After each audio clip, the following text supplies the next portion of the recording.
ඔයා මගේ කලින් වීඩියෝ එක බැලුවා නම් ඒ වීඩියෝ එකේ සඳ වෙත ගිය ගගනගාමීන් 4 දෙනා චන්ද්‍රයාට ආසන්න වූ ආකාරයත් එහිදී චන්ද්‍රයාගේ අපූර්ව ඡායාරූප කිහිපයක් ලබාගත් ආකාරයත් සහ ඔවුන් නැවත පෘථිවිය කරා ගමන් ආරම්භ කරපු හැටිත් ඔබට සවිස්තරාත්මකව ගෙනාවා මතක ඇති. ඉතින් එතෙන් පටන් ගගනගාමීන් 4 දෙනා පෘථිවියේ පැසිෆික් සාගරයට ගොඩබැසීම දක්වා වූ සියලුම විස්තර අද මේ වීඩියෝ එකෙන් ඔබට බලන්න පුළුවන්. මතක ඇතුව අපේ channel එකත් subscribe කරලා මේ වීඩියෝ එකත් එක්ක එකතු වෙන්න. ගගනගාමීන් චන්ද්‍රයා නිරීක්ෂණය කරලා චන්ද්‍රයා සිට යළිත් පෘථිවිය බලා එන ගමනේදී සූර්යග්‍රහණයකුත් දැක ගන්න අවස්ථාව ලැබුණා. මේ ගැනත් මම කලින් වීඩියෝ එකේ ඉදිරිපත් කරා ඔයාට මතක ඇති. ඊට පස්සේ අපිට අපූර්ව පින්තූරයක් ඔවුන් එන අතරතුරේදී දැක ගන්න ලැබුණා. මේ පින්තූරය ගගනගාමීන් විසින් ලබාගත් එකක්. සැබවින්ම මේ පින්තූරය තුල දැක්වෙන්නේ අප ජීවත් වන මන්දාකිණිය වන මිල්කි වේ ගැලැක්සි එක අපේ රෑහසේ පෙනෙන බාහුවයි. මෙතරම් ඩීටේල්ස් ඇතිව කවදාවත් පොළොවේ ඉඳන් මේක නිරීක්ෂණය කරන්න අපිට බෑ. මොකද වායුගෝලයේ තිබෙන විවිධ කැළබිලි තත්ත්වයන් නිසා ලබා ගන්නා පින්තූර විකෘති වන්න පුළුවන්. නමුත් අභ්‍යවකාශයේ සිට මිනිස් අතකින් යුක්ත කැමරාවකින් විතරක් නෙමෙයි පීවැසටත් මේ තරම් ඩීටේල්ස් ඇතිව ශීරපතේ දැක ගන්න පුළුවන්. ඊට පස්සේ ගගනගාමීන් පෘථිවියට එන අතරතුරේදී සමූහ ඡායාරූපයක් ලබාගෙන තිබුණා. මේ පින්තූරවල වික්ටර්ගේ අතේ මේ තිබෙන ටෝයි එක මොකක්ද? ගොඩක් අය මගෙන් මේක අහපු දෙයක්. ආටිමිස් 2 මෙහෙයුම සඳහා ගගනගාමීන් රැගෙන ගිය මේ කුඩා සෙල්ලම් භාණ්ඩය හඳුන්වන්නේ රයිස් යන නමින්. මේක විශේෂයෙන්ම නිර්මාණය කරලා තියෙන්නේ 0G ඉන්ඩිකේටර් එකක් නැතිනම් ශුන්‍ය ගුරුත්ව දර්ශකයක් විදියට. තවත් විදිහකින් කිව්වොත් බර රහිත බව පෙන්වන දර්ශකයක්. මේක නිර්මාණය කළේ කැලිෆෝනියා ප්‍රාන්තයේ ජීවත් වෙන 8 හැවිරිදි ලූකස් යේ නැමැති දරුවෙක්. ලෝපුරා පවත්වන ලද මූන් මැස්කොට් නමින් හඳුන්වන තරඟයකින් ජයග්‍රහණය කරලා තමයි ආටිමිස් 2 මෙහෙයුම වෙනුවෙන් ලූකස්ට මේක නිර්මාණය කරන්න අවස්ථාව ලැබුණේ. මේකෙන් ඇත්තටම සිද්ධ වෙන්නේ රොකට්ටුව පෘථිවියේ ගුරුත්වාකර්ෂණයෙන් මිදී අභ්‍යවකාශයට ගියාට පස්සේ යානය තුල බර රහිත බව නැතහොත් මයික්‍රෝග්‍රැවිටි එක ඇති වුනහම මේ සෙල්ලම් භාණ්ඩය පාවීමට පටන් ගන්න එක. මේක මගින් ගගනගාමීන්ට සහ පාලන මැදිරියට බර රහිත තත්ත්වය ඇති වූ බව සරලව තහවුරු කරගන්න පුළුවන්. මේ නිසා තමයි මේ කුඩා ටෝයි එකට 0G ඉන්ඩිකේටර් එක කියලා කියන්නේ. පෘථිවියේ මිනිසුන්ගේ නම් විශාල ප්‍රමාණයක් ඇතුළත් කරපු චිප් එකකුත් මේ කුඩා රයිස් ලෙසට හඳුන්වන ටෝයි එක ඇතුලේ තිබුණා. ඔයත් ඔයාගේ නම ආටිමිස් මිෂන් එකට ලබා දුන්න නම් ඔයා නොදැනුවත්ව හරි ඔබේ නමත් සඳ වටා ගමන් කර තිබෙනවා. ඊට පස්සේ ගගනගාමීන් හරි අපූර්ව දෙයක් අපිට පෙන්වනු ලැබුවා. මේ වික්ටර් ග්ලෝව කවුළුවෙන් මොනවද මේ පෙන්වන්නේ? මේ පෙනෙන්නේ නම් තරු අහසේ ගමන් කරන ස්වරූපයක්. ඇත්තටම මේ තරු නම් නොවේ. මේ ගමන් කරන්නේ ගගනගාමීන්ගේ මුත්‍රා. යානෙන් පිටතට මුදාහරන මුත්‍රා අභ්‍යවකාශයේදී ෂණිකව අයිස් ස්පටික බවට පත්වෙලා මේ වගේ දිලිසෙන්න ගන්නවා. ISS එකේ වගේ ඔරායන් යානය තුළ මුත්‍රා ජලය බවට පත් කරන ක්‍රමවේදයක් නැහැ. එයින් කරන්නේ මුත්‍රා අදාළ ප්‍රමාණයට පිරුණු පසු මේවා අභ්‍යවකාශයට මුදාහැරීමයි. අනෙක් පැත්තෙන් පෘථිවිය පෙනෙද්දී අනෙක් කවුළුවෙන් මුත්‍රා පිට කරපු එක තමයි මෙතනදී තියෙන හාස්‍යජනක සිදුවීම. ඊට පස්සේ තවත් අපූර්ව සිද්ධියක් මෙයාලා එන අතරතුරේදී සිද්ධ වුණා. ඒ තමයි ඔරායන් යානය සමග ජාත්‍යන්තර අභ්‍යවකාශ නැවතුම් පොළ sannivedanaya කිරීම. ඉතින් මේ වගේ දෙයක් ලෝකයේ ප්‍රථම වතාවට තමයි සිද්ධ වුණේ. මීට පෙර සඳට ගිය අභ්‍යවකාශ යානයක් අභ්‍යවකාශයේ තිබෙන තවත් යානාවක් සමග සජීවීව දුරකථන සංවාදයක් පවත්වා නැහැ.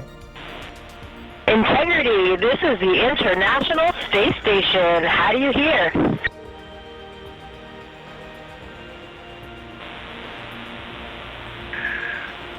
International Space Station and Jessica, we have you loud and clear. How about us?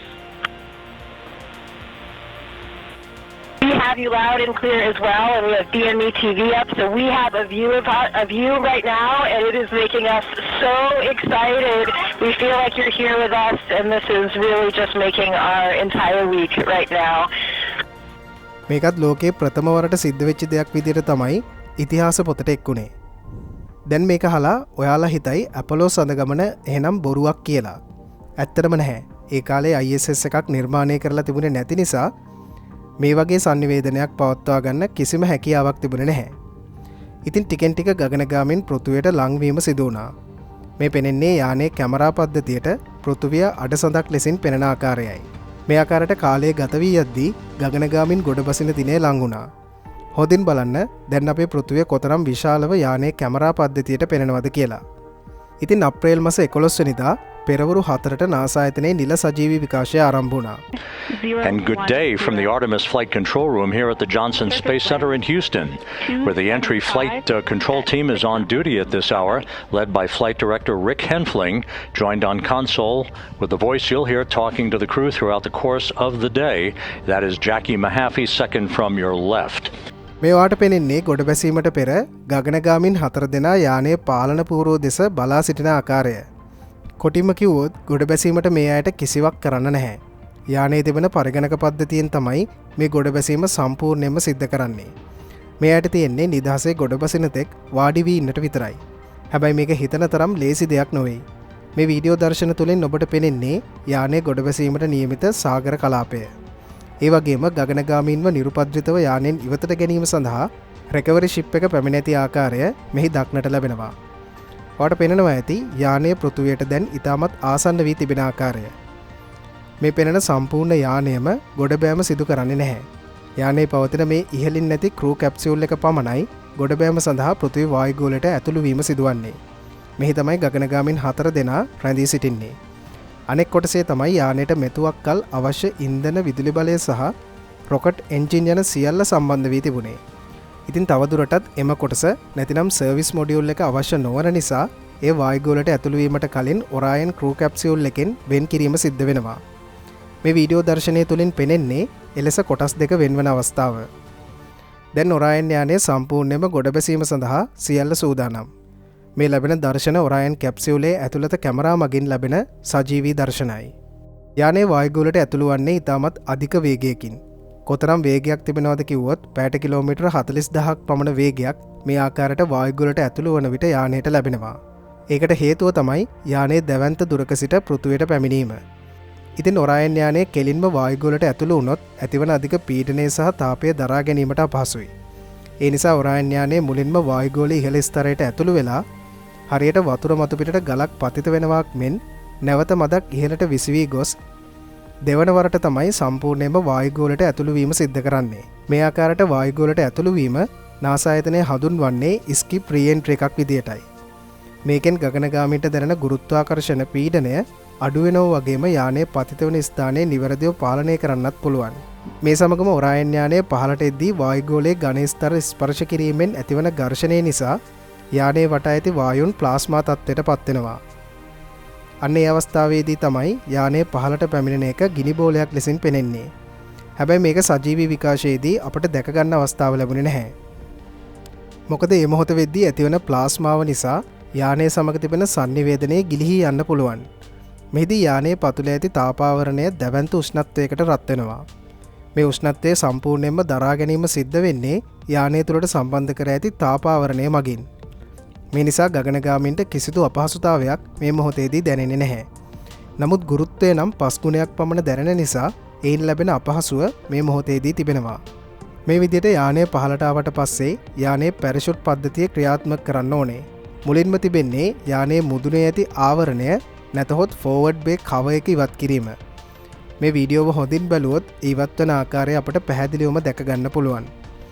අඩි 25000ක පමණ උසකට ලං වුණාට පස්සේ කුඩා පැරෂුට් දෙකක් දිගහැරි යානය ස්ථාවර කර වේගය මදක් අඩු කරන ආකාරය දැන් අපිට දැක ගන්න පුළුවන්. මේ පැරෂුට් හඳුන්වන්නේ ඩ්‍රෝග් ෂූට්ස් ලෙසටයි.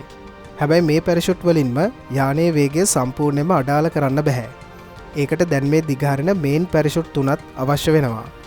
මේවා දිගහරින්නේ යානය දැන් අඩි 9500කට පමණ පැමිණියාට පස්සේ.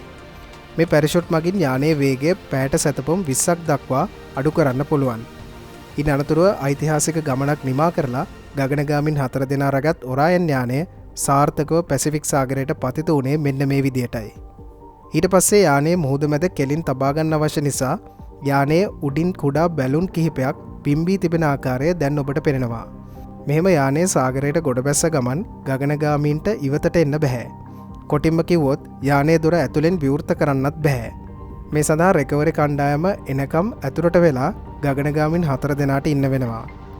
මේ ඔබට පෙනෙන්නේ මොවුන් මුදවා ගැනීම සඳහා නාවික හමුදාවේ රෙකවරි කණ්ඩායම පැමිණෙන ආකාරයයි.